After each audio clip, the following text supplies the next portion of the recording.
మీ business ఏదైనా మీ ఊర్లో promotion చేయాలంటే అది సుమన్ టీవీతోనే సాధ్యం. ఇప్పుడే సంప్రదించండి. Welcome to Suman TV Warangal. ఇవరు ఆర్ఎస్ ప్రవీణ్ కుమార్ గారు బీఆర్ఎస్ రాష్ట్ర కార్యదర్శి మనతో ఉన్నారు. దానికి సంబంధించిన కొన్ని వివరాలు చేద్దాం. సార్, అలసత్వం కానీ అవినీతి కానీ ఇన్ని కార్యక్రమాలు మీరు ఆరోపించారు, మీ నాయకులు కూడా విమర్శిస్తున్నారు. కానీ ఇదే మీ వర్కింగ్ ప్రెసిడెంట్ వీటన్నిటికి సంబంధించి రిఫరెండ్ జూబ్లీ హిల్స్ ఎన్నికని వారి ఒప్పుకున్నారు. మరి దానికి సంబంధించి ఏమంటారు?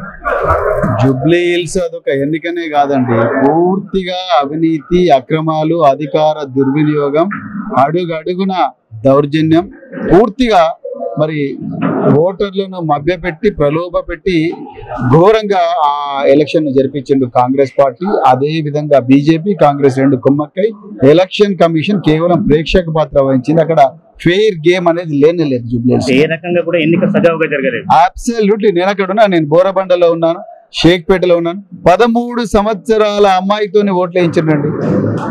20,000 దొంగ ఓట్లు, 20,000 దొంగ ఓట్లు. 3 గంటల నుండి 6 గంటల మధ్యలో దొంగ ఓట్లు జరగబోతున్నాయి. పిన్ టు పిన్ ఇన్ఫర్మేషన్ మేము ఎంఐఎం కాంగ్రెస్ కుట్ర ఉన్న దీనిలో అని చెప్పి పోలింగ్ బూత్ వైజ్ ఈ దొంగ ఓటర్లు ఏ ఫంక్షన్ హాల్లో కూర్చొని ఉన్నారు, వాళ్ళకి ఎవరు అన్నాలు అరేంజ్ చేసిన అన్న ఇన్ఫర్మేషన్ ఇస్తే కూడా ఎలక్షన్ కమిషన్ ప్రేక్షక పాత్ర వహించింది. పోలీసు వాళ్ళు ఒక్కరు కూడా రాలేదు, ఉల్టా మమ్మల్ని కొట్టింది. ఇంకా ఏమి పారదర్శకత ఉంది, ఏమి న్యాయమైన పోరాటం ఇది? సో అసలు అది రెఫరెండం కానే కాదు, అసలు ఎన్నిక కానే కాదు, అదొక తొండి.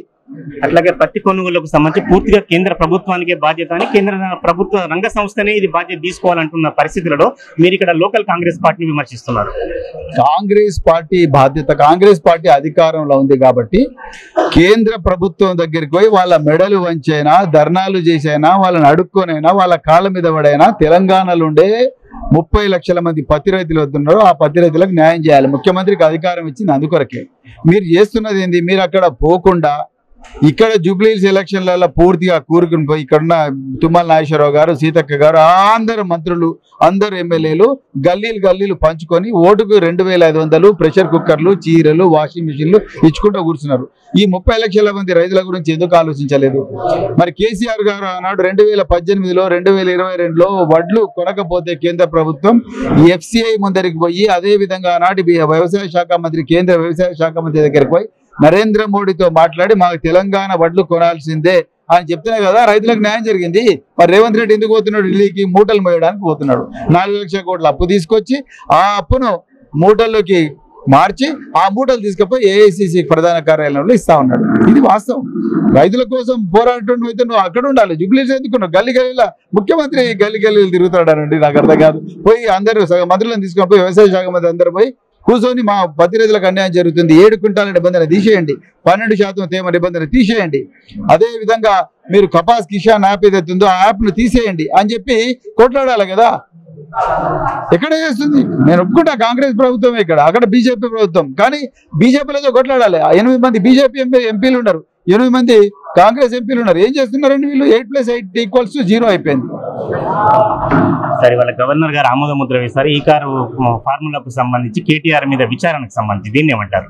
కేటీఆర్ గారు ఇప్పటికే 3 సార్లు ఏసీబీ వాళ్ళు పిలిస్తే పోయిండు, ఒకసారి ఈడీ వాళ్ళు పిలిస్తే పోయిండు. ఈ గవర్నర్ల విచారణలు, ఈ గవర్నర్ల ఆమోద ముద్రలు ఏమి చేయలేవు. నేను మొదటి రోజు నుంచి కూడా చెప్తున్నా, ఈ కేసు ఏసీబీ వాళ్ళు రిజిస్టర్ చేసిన కేసు ఇది ఒక తుఫేల్ కేసు, దీంట్లో పస లేదు. ఇది కేవలం ఒక మాజీ మంత్రిని తెలంగాణను మొబిలిటీ వ్యాలీ చేసి తెలంగాణను చైనాతో పోటీ పడే విధంగా తయారు చేయాలని కలలు, కానీ తెలంగాణకు ఎలక్ట్రిక్ కార్ల ఫ్యాక్టరీలు తీసుకురావాలని, బ్యాటరీల ఫ్యాక్టరీలు తీసుకురావాలని చెప్పి ఆ బజ్ క్రియేట్ చేయాలని చెప్పేసి కేటీఆర్ గారు ఈ కార్యక్రమాలు చేసిండు.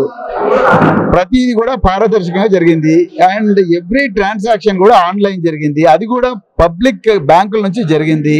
ప్రతిదానికి జీవో ఉన్నది, ప్రతిదానికి అగ్రిమెంట్ ఉన్నది. నిజానికి దీని మీద కేసు పెట్టాలంటే రేవంత్ రెడ్డి మీద పెట్టాలి. ఆ మిగతా స్టేక్ హోల్డర్స్ ని ఎవరిని కూడా సంప్రదించకుండా ఏకాఏకన ఒంటి పోకడతో అగ్రిమెంట్ రద్దు చేసిండు. ఆయన మీద కేసు కావాలి. ఈ గవర్నర్లు పర్మిషన్లు పడుతున్నాయి, ఏమీ కాదు.